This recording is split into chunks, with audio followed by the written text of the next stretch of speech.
네, YTN 라디오 생생경제 2부로 이어가겠습니다. 1부의 주인공은 오늘의 퀴즈의 주인공이기도 한 이분이죠. 미국의 대통령인 이분의 이름을 우물정의 0945로 보내주시면 추첨을 통해서 선물 드리도록 하겠고요. 2부에서는 그 못지않게 중요한 국내 정치적인 이슈 살펴보도록 하겠습니다. 이 정치적인 불확실성이 내일은 일단 마무리가 되지 않을까 싶습니다. 윤석열 대통령 탄핵 선고 내일 이뤄질 예정인데요.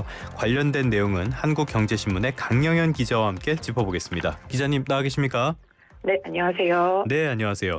윤 대통령 선고 굉장히 오랫동안 기다렸던 일인데 어떻게 내일 진행되는 건지 이 부분부터 한번 짚어볼까요?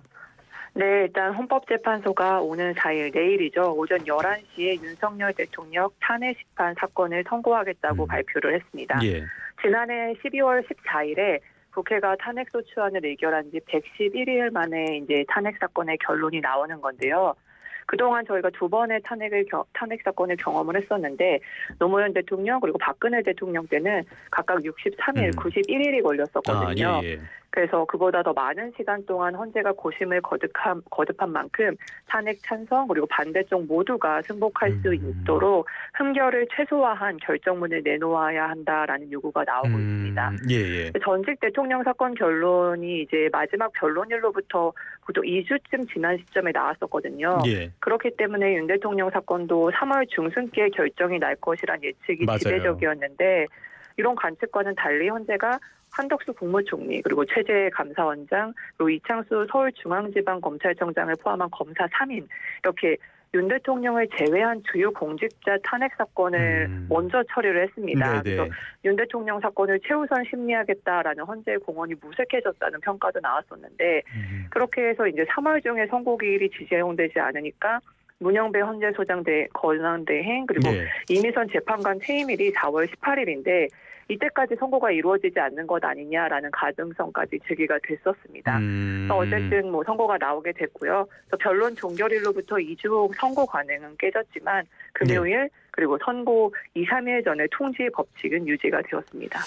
대체로 결론은 나 있다 이런 관측들이 나온 것 같아요. 일단 평의는 끝났다라는 이야기도 나온 것 같은데 어떻습니까? 네, 맞습니다. 결론은 이미 나 있는 것으로 알려졌는데요. 지난 1일에 선고일자를 발표했는데 그 전에 판결을 마친 것으로 알려졌기 때문입니다. 다만 이제 선고 직전까지 결정문을 수정 보완하는 작업은 이어갈 것으로 보이고요. 어떻게 되냐면 이제 탄핵이 인용이 되면은 주문은 피청구인을 파면한다라는 식으로 발표를 하게 되고요.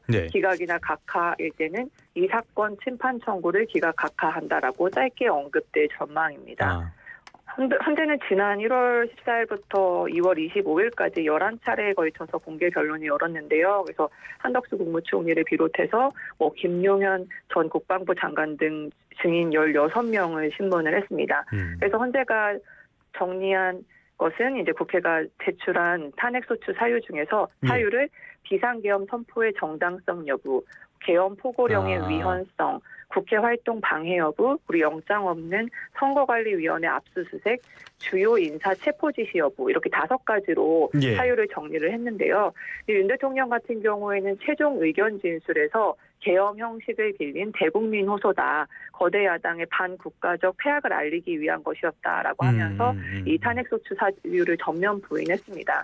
헌재는 노무현 대통령 탄핵 심판 이후에 공직자의 탄핵 기준을 파면에 정당화할 정도로 중대한 법 위반을 했을 때라고 정립을 한 바 있는데요. 그렇기 때문에 이제 5가지 탄핵소추 사유 중에서 한 가지만이라도 위법성 그리고 중대성이 동시에 인정이 되면은 윤 대통령은 파면이 되게 됩니다. 재판관 8명 중에서 6명 이상이 탄핵 인용에 서면은 대통령직에서 즉각 파면되고요. 반대로 재판관 3명 이상이 탄핵 기각 또는 각하 의견을 내면은 윤 대통령은 직무정리 상태에서 벗어나서 선고일부터 바로 업무에 복귀를 합니다. 말씀하신 대로 실제로 노무현 박근혜 전 대통령 모두 위법이라는 점은 인정을 했는데 이게 파면이 필요할 정도로 심각한 문제였냐 이 부분에서 의견이 갈렸고요. 아무튼 간에 우리가 경제 프로다 보니까요. 이 탄핵 결과에 따라서 국내 경제에 미칠 영향 이 부분에 관심이 더 쏠릴 것 같아요. 어떻게 보십니까? 네, 일단 인용이든 각하든 또는 기각이든 불확실성 제거라는 측면에서 긍정적인 전망인데요. 그래서 일부는 선거 이후에 원화가 강세를 보일 가능성도 있다고 전망을 했습니다. 그러니까 헌재에서 탄핵심판 선고 이후에 이제 그동안 원화를 약세를 가져왔던 요인이 해소되면서 예. 원화가 이제 강세로 돌아설 수 있다는 건데요. 우리은행에서 예측한 것은 정치적 불확실성이 해소되면서 주식시장으로 이제 외국인 자금이 유입이 되고 또 수출업체의 달러의 고점 매도가 재개될 수 있다. 그래서 환율 하락 압박이 커질 수 있다라고 예상을 했습니다. 그리고 특히 이제 대통령 탄핵이 인용된다면 2분기 평균 확률은 1,410원 정도로 예상을 했습니다. 또 다만 이제 부진한 내수 경기 그리고 미국의 관세 영향으로 원화 강세가 제한적일 것이라는 예상도 나왔고요. 문제는 또 추경인데 사실 윤 대통령의 탄핵소추안 심판 선고가 이제 4일로 정해지면서 영남 산불 사태 이후에 급물살을 타던 추가 병정 예산 논의가 완전히 중단이 되었습니다. 그래서 이것도 선고 이후에나 가능해질 것으로 보이는데 만약에 탄핵안이 인용이 되면은 여야 모두 조기 대선 모드로 곧바로 들어서는 만큼 모멘텀이 사라질 수 있다라는 지적도 나오고 있습니다. 그래서 결국 어떤 결과가 나오든 이제 탄핵 심판 이후에 미국의 관세 부과에 대한 대응 방안 또 추경 찬성 속도 이런 것들이 경제를 좌우하게 될 것으로 예상이 됩니다. 이번 추경은 정말 타이밍이 중요한 추경이라고 이야기를 하는데 말씀하신 내용대로라면은 별로 논의가 그렇게 순탄하게 진행될 것 같은 느낌은 안 드네요. 일부에서 저희가 그분에 대한 이야기를 많이 나눴는데 지금은 국내로 와보면은 탄핵 이슈까지 있어요. 그래서 시장도 굉장히 폭풍전야 같은 그런 느낌도 듭니다. 이거 한꺼번에 어떤 변화가 있을 것도 같은데 어떻게 보십니까? 네, 맞습니다. 주식시장은 굉장히 불안한 상태를 이어가고 있는데요. 미국의 상호 강세가 이제 시행이 됐고 또 이렇게 되면서 자유무역을 기반으로 했던 글로벌 통상 질서가 급변할 것으로 보이기 때문입니다. 특히 한국은 수출 중심의 경제 체제를 가지고 있는데 대미 수출 1위 품목인 자동차에 대한 관세, 또 철강, 알루미늄 관세에 이어서 상호 과세까지 덮치면서 이제 비상사태다라는 지적이 나오고 있죠. 여기에 국가 리더십도 공백인 상태여서 미국 상호 관세로 인해서 사실상 한미 자유무역 협정 FTA까지 사실상 무효가 된 상황이잖아요. 이렇기 때문에 미국과의 새로운 통상 규칙을 수립해야 되고 또 동시에 다른 나라들도 보호무역적인 흐름을 보이고 있기 때문에 여기에 대응해야 하는 처지입니다. 그래서 이런 상황에서 사실 주식시장은 선거 전까지 특별한 호재가 없기 때문에 관망세가 이어질 것으로 보이고요. 탄핵 이후에 이제 탄핵 기각 또는 각하 의견이 나올 경우에 가뜩이나 불안한 경제 상황에 좀 더 혼란이 야기되지 않을까, 이래서 주식시장이 더 안 좋지 않을까라는 우려도 나오고 있습니다. 사실 근데 시장이 제일 싫어하는 건 불확실성이거든요. 그렇죠. 그래서 선고기일 확정이 발표된 날에 이제 코스피가 2,520선 회복했던 것도 이런 이유 때문인데 오늘 하락한 것은 이제 상호관세 영향이 좀 큰 것 같고요. 네. 그리고 한 가지 더 말씀드리고 싶은 건 지금 탄핵 선거 앞두고 조기 대선 기대로 인해서 테마주가 움직이기 시작했는데요. 당연한 얘기지만 조심하셔야 합니다. 이건 워낙 급등락을 반복하는 종목이고 사실 펀더멘탈이 없는 상태잖아요. 굉장히 위험이 큰 투자라는 거를 명심하셔야겠습니다. 사실 테마주 항상 움직이긴 하는데 투자하시는 분들 본인들도 별로 해당 정치인이랑 관련 없다는 거 이건 다 알고 계시면서 하는 것 같더라고요. 이런 거는 투자가 아니라 투기도 아니고 그냥 도박이니까 이런 데는 손대지 않으시는 게 좋을 것 같습니다. 자, 근데 이런 상황에서 최상목 장관에 대한 탄핵이 추진되고 있다. 이래도 괜찮은 건가요? 어떤 상황입니까?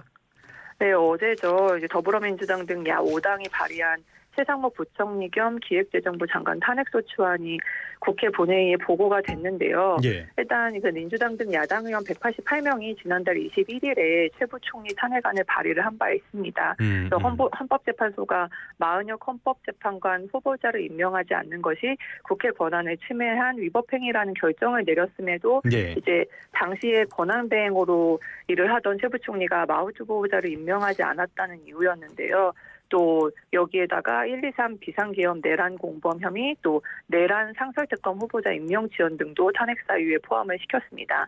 원래 이 탄핵안이 본회의에 보고가 되면은 24시간 이후 그리고 72시간 이전에 표결을 하거나 이제 법제사법위원회로 회부를 해서 청문회 등의 조사 과정을 거쳐야 하는데 민주당은 4일 또는 5일에 표결하는 방안을 검토 중인 것으로 알려졌습니다.